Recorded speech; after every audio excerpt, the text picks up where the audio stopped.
Kinds of ammunition.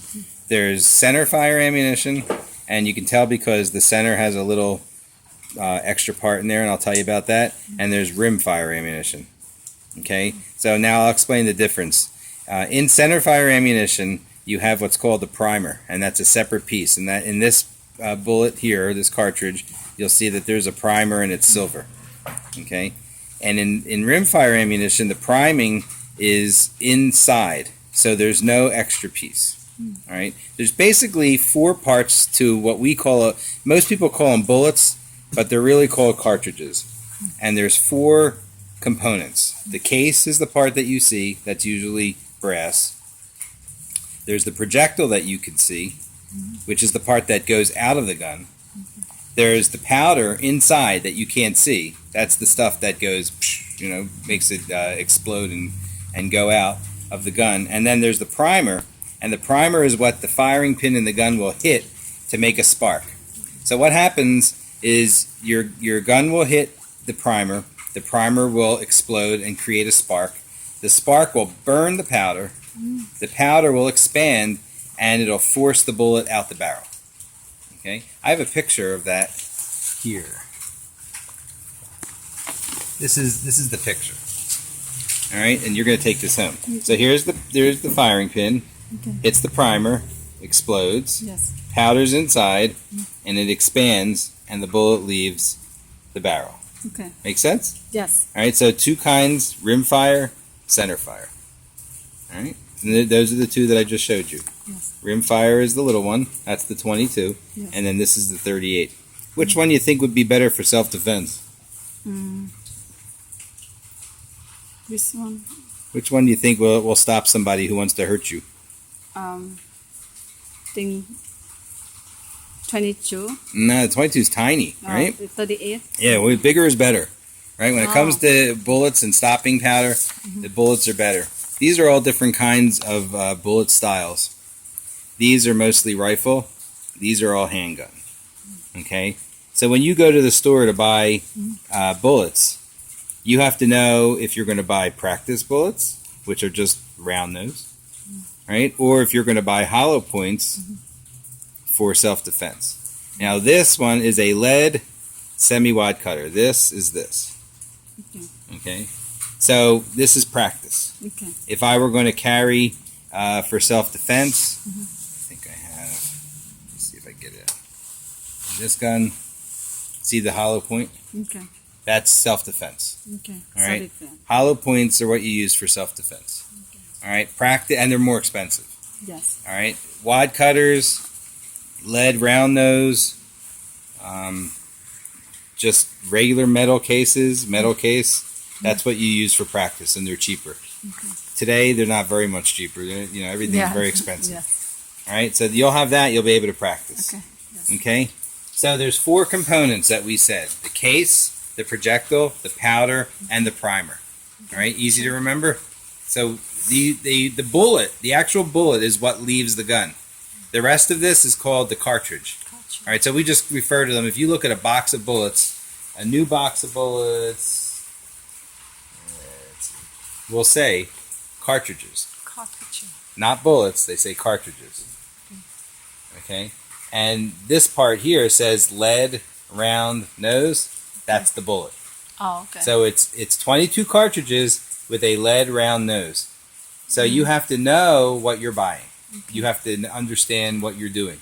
Okay. And these are practice bullets. Okay. These are also competition bullets. You can use these for competition as well. Right? For the practice. For practice. This is all for practice. $4.95. They used to be like $2. Everything went up, I don't know.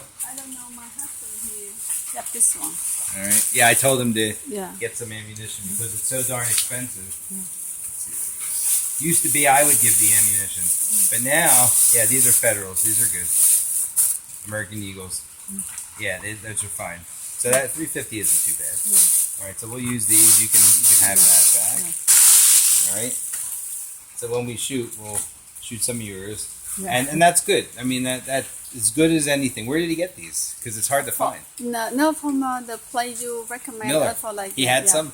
Yes, because the next day when my husband spoke to you, and so I tell him went back for the year. But Good. I just now I want to practice first. If someday I will like something for the some Now style these, I want. no gun is. I don't recommend any gun for these. Okay. For self defense. Okay. All right. Okay. This is all practice. Just practice. So these two guns are the guns that shoot this bullet. Okay. Okay. I brought out a self defense gun so that you can try it, and when you shoot it, you'll know why. Okay. All right. I mean, look at the size of the bullet compared, right? Okay. So, but this is the perfect size for you, but it's going to feel heavy. Yes, I did. Until you shoot it. Then you're going to be glad that it's heavy. Okay. Heavier guns feel better when you shoot them. All right. The lighter the gun, the more it's going to hurt. All right. So a lot of women buy little aluminum, very light guns, and then when they go to shoot them, they hurt. Oh. They really hurt. All right. So we're not going to do that. You know, I'm going to let you try it, but when it comes down to buying something, if you can get a small, heavy gun and you keep it in your purse, I think that's probably a better solution. Okay. All right.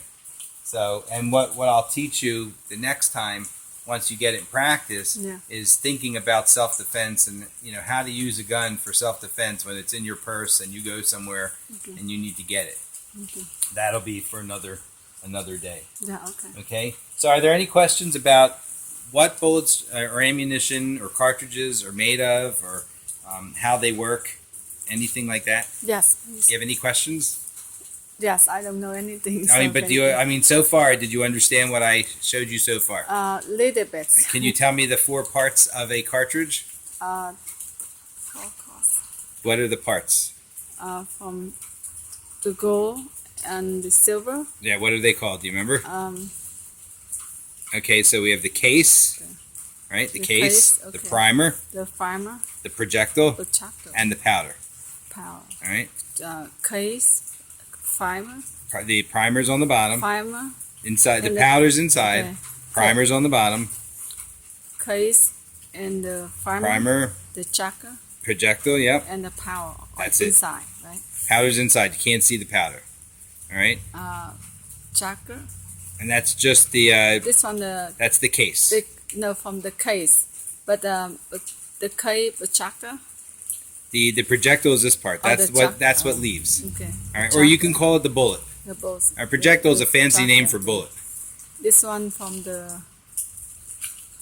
Inside is how we call it? That's the case. It's brass. The case and the. That's the primer. The primer. Right. Case, primer, chakra, and then powder. the powder's inside. Case, chakra. Right. The projectile's on this side. The bullet. You'll get it. Yeah. Case, chakra. Right. And primer. And inside is. Okay. Inside remember case, chakra, the primer. And then inside is the powder. Inside the powder. Perfect. Case, chakra. Yeah, and it's all written on that paper. Yeah. Yeah. And you can look it up online. The primer. Right. And inside powder. Right. Yes. Now on this one, the primer is not separate. It's inside part of the case. So you see there's no extra hole at the bottom of that. Okay. All right. This one, that actually can come out. Okay. All right. This one, it can't come out. Okay. All right. So no more. You understand that? No more questions. Yes. You think you got it now? Yes, I got it. All right. So when you look at this, you're looking at 4 things, right? There's actually 4 things here. Yes. All right, not one. Most people think it's just a bullet, but it's not. It's a cartridge with components, 4 different kinds. All right, that's very easy. Yeah. Case. Projectile. You can call it bullet. The primer. The powder inside. And the powder. Case, projectile, primer, case, projectile, primer. Right. Now I might have one that I already used. Let me see. Could be an empty case in here. So I can remember, right? Now, here's one where there is no primer. Okay, no primer. I think I forgot to put one in there. Yeah. And then here's one that was already fired. Oh, okay. All right. So you can buy a box of bullets, and then you put the powder in, you put the bullet back on, and you make a new one. Yeah. All right. You pop this old one out, and you put all of it back together. See, this has the powder in it. There's the powder. That's what the powder looks like. I see. So this one got through my machine without a primer. It's because I'm an expert. changed. Yes, you're right. I made a mistake. That's what happened. And things happen. So, but this is good because this becomes a good teaching tool. Yes, So that's the powder. that's a power. All right. And the primer is just the little spark. Now, when your gun hits it, see what happened to it? Yeah. Here's a brand new primer. Yes. Here's a No. used primer. Okay. See the difference? Yep. Okay. So that was good. That worked out really well. That's called seizing the moment. Yes. All right. So now, how does all this work? We already know that the firing pin hits the primer. Okay. Now, in most of these guns, I'm handling a gun, just so you know. Easy. Okay, in the gun, the firing pin, let's see if I can show you this way. Let me just show you the firing pin. There's the firing pin, right there. See it? That little thing right there? Oh, yes. That's the firing pin. All right? And that is what hits, all right? That's what hits the primer. All right? Some guns, the firing pin is here. Okay. On this gun, the firing pin's inside, Yes. and it pushes on it. It's a safer design. That's why they do it. It's safer. Watch what happens to this hammer when I take my finger off the trigger. Yes. It goes back. So it never comes near the firing pin. So if I drop this gun loaded, it won't shoot. All right. Older guns, if you drop them, they can shoot. Oh, okay. All right. So this is not touching the firing pin. It won't make it hit the primer. It won't shoot on its own. I'd say 99% of all guns today, modern guns, they still make copies of old guns that are not safe if they're dropped.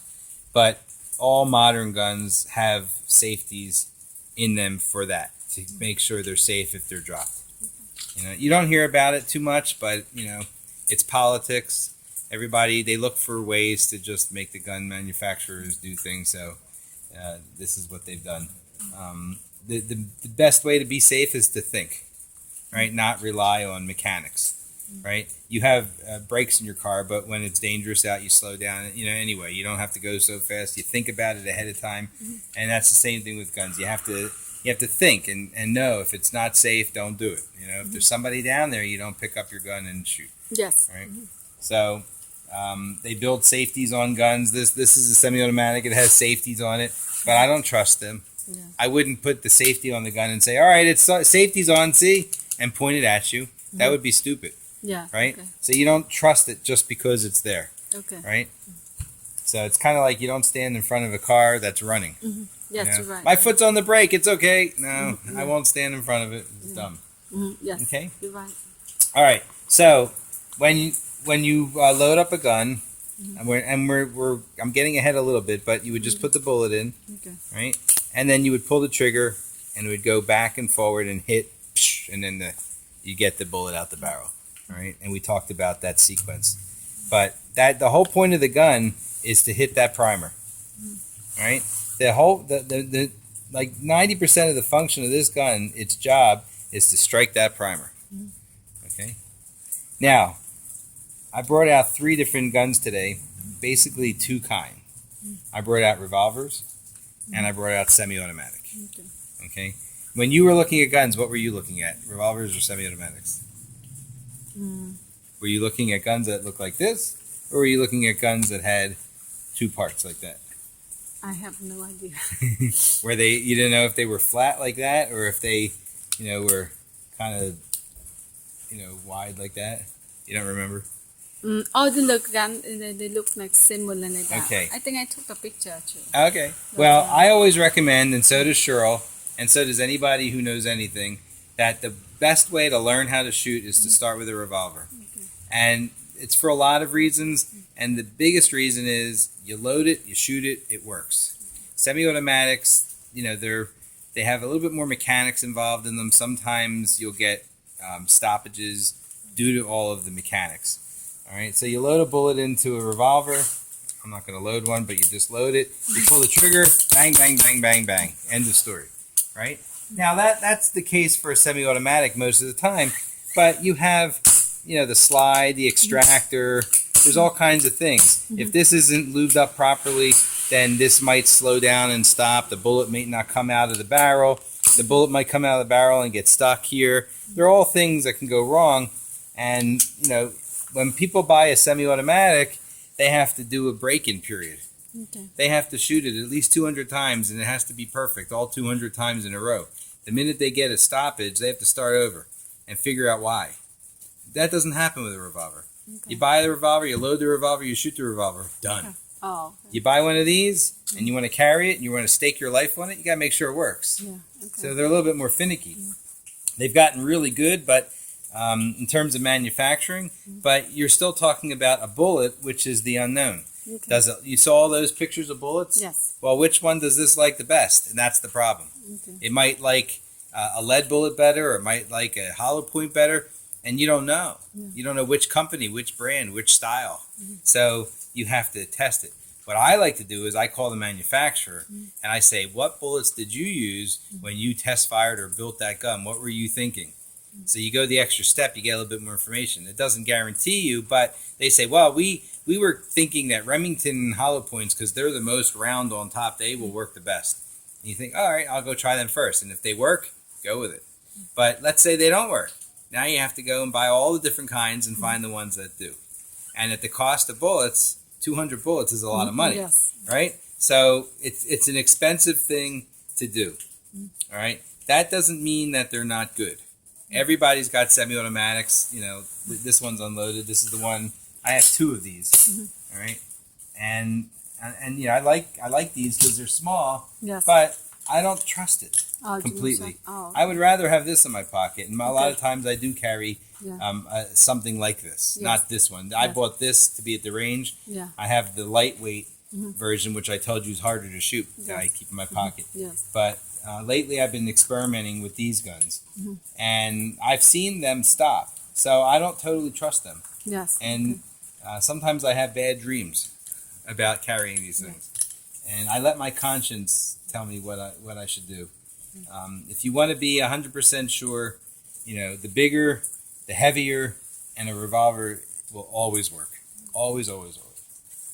So that's my plug for revolvers. So having said all that, my big recommendation for you would be to get a revolver. All right.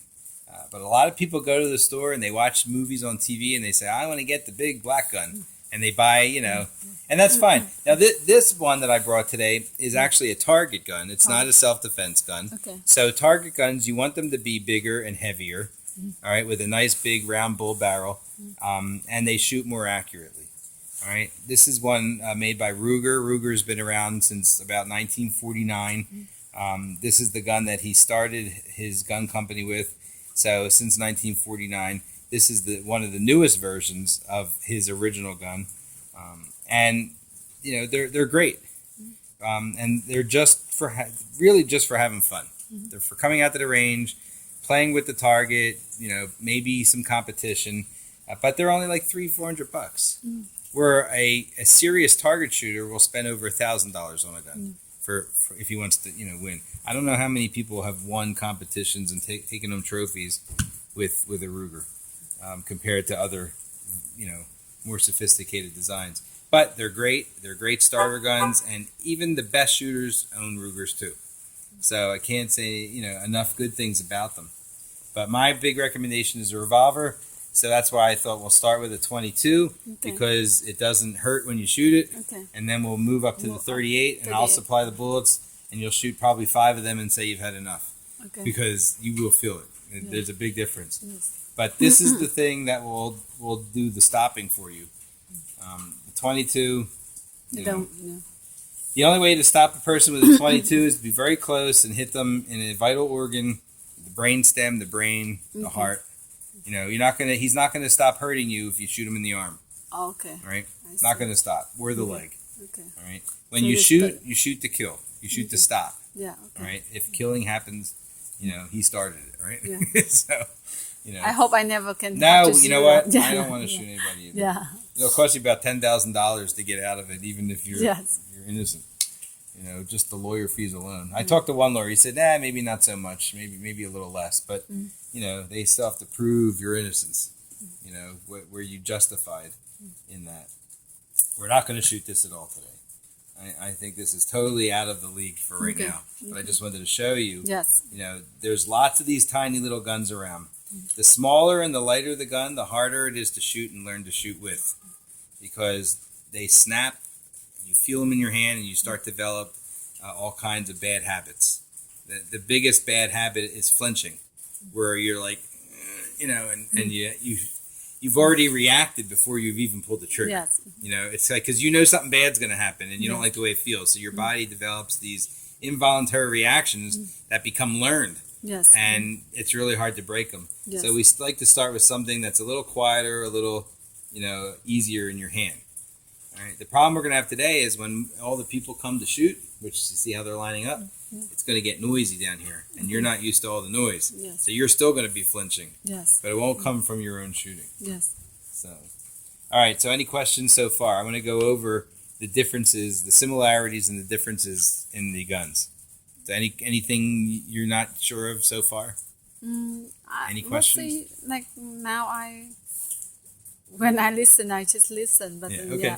If there's anything that comes up that you're not sure of, just make sure you tell me. Okay. All right. Yeah. So we have revolvers and semi-automatics. Okay. I'll use this one. Okay. All right. We'll start with the revolver. Okay. A revolver. All guns have three main parts. They have a barrel. All guns have a barrel. All right. They have a frame, and the frame is like where you hold it and where the barrel's attached to. So you have the barrel, the frame, and the action. And action is anything that moves. So in this case, a revolver has a cylinder, and it's called a revolver because it revolves. Cylinder, extractor, that's when you put the bullet in, that's what comes out when you're done. That's how you unload it. So that's the extractor. All right. You have the cylinder release. That's what opens it. So that you push, and then you push. I'm pushing with my finger.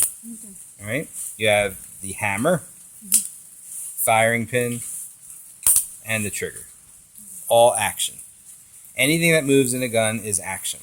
So frame, barrel, action. Make sense? Okay. In addition, you have sights. So this has adjustable sights. All three guns have adjustable sights, which is nice. This gun has no sights, right?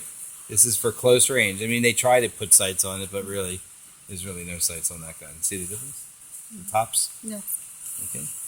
So you can adjust these if you use different bullets. Sometimes bullets go in different places.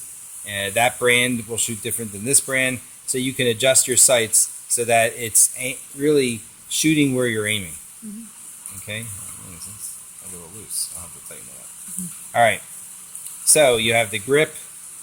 You have the front sight, the rear sight, extractor, cylinder, cylinder release.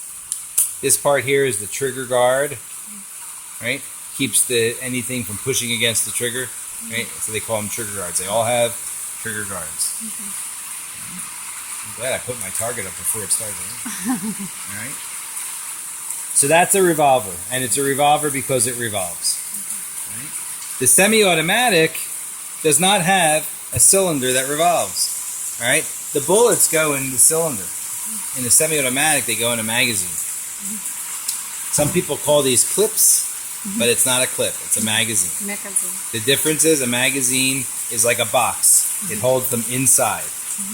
If it was a clip, they would be held on the outside. A clip would just be like a little strip, and they would be attached. And you would see the bullet. But when you put the bullet inside here, you don't see it really anymore. Yes. All right? So that's the big difference. All right? Still has a frame, a barrel, and an action. That's anything that moves. Action. All right? So this is the slide, and although I call it the slide, in reality it's a bolt. It doesn't mean anything. It's the same thing. All right? It has the extractor, takes the bullet out, and then there's another piece in there that when it takes it out, it kicks it sideways. So that's two things that it does in addition. Has the slide stop, keeps it open, or closes it. Has a safety. And it has the magazine release. Okay. All right, so when I put the magazine in the gun, if I want to take it out, push that button. Make sense? That actually holds it right there on that end. So I put that in, Now you can see it right there, the Okay. top part, and then. All right. So how does this work? Put the bullet in. Okay. Put the bullet. Put the magazine in the gun. Yeah. There's the bullet. All right. Now when I release the slide, it'll push it in. See how? Yeah. Now it's ready to go. When it's done, pulls it out. Make sense? Yes. So it's very easy. The problem is getting it to go in and pulling it out and making sure it works. Right? Revolvers don't have that problem because you manually push them out. This one's all automatic. So semi-automatic, you still have to pull the trigger. Full automatic, you would just hold the trigger and it would just keep shooting. In semi-automatic, you have to pull the trigger each time. That's the big difference. You watch the news, they call this an automatic. This is not automatic. An automatic is a machine gun. This is not a machine gun. This is a semi-automatic. Big difference. Big difference to us. Not a big difference to the news. They just like to make it sound mean and nasty. So automatics, they're evil. All right. The only thing evil in all of this is the person. Yes. If you're a bad person, I could go and rob a store and kill people. Yes. If I'm not, then they're not hurting anybody. Yes. So they want us to stop having these, but we're not the bad guys. Yes. Right? Yes. So why are you telling me I can't if I'm Yes. not a bad guy? Yes. So that's where the argument comes in. And luckily there are a lot of people now that are learning that having a gun does not make you bad. Yes. But that's what they try to say on TV. Yeah. So if you watch the news, all they report is shootings and fires. You know, if they can show you fire trucks and they can show you, police tape and there was a shooting there, they want to tell you all about it. So they don't tell you about the good people that stopped getting hurt. They only tell you about the bad people who did the hurting. Yes. Once in a while you'll hear a good story, Yes. but most of the time you don't. And they assume or presume that about 2 million times a year people use these good to save lives. Right? There aren't that many bad killings. About 35,000 people a year get shot. Most of them they deserve it. It's been 10 years ago. I have robbed one time. Oh, really? So that's why they. Avoid anything bad. So that's why I say when you start carrying, we can talk about ways to be aware. Like in my house, we have security system, fences, lighting. We have 2 pit bulls. Yes. Nobody's coming near us. Yes. And if they do, not only do we have all that, but my neighbor next door is always looking, and he was a cop. Yes. So the 2 of us are always aware of what's going on. Yes. So it's very difficult, but you have to become aware. Yes. That's why I say when I dream, I think about this all the time.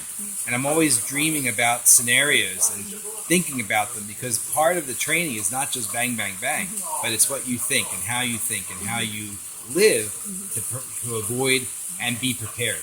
So being prepared is a mental state as much as it is a physical state. Right? And nobody wants to shoot anybody. Yes, you're right. I have a gun and there's a problem, I'm running. Yeah. If he chases me and I have nowhere to go, that's different. Yes. But if I can get away before I have to pull the trigger, because it's going to be horrible. Yes. So, what time is it?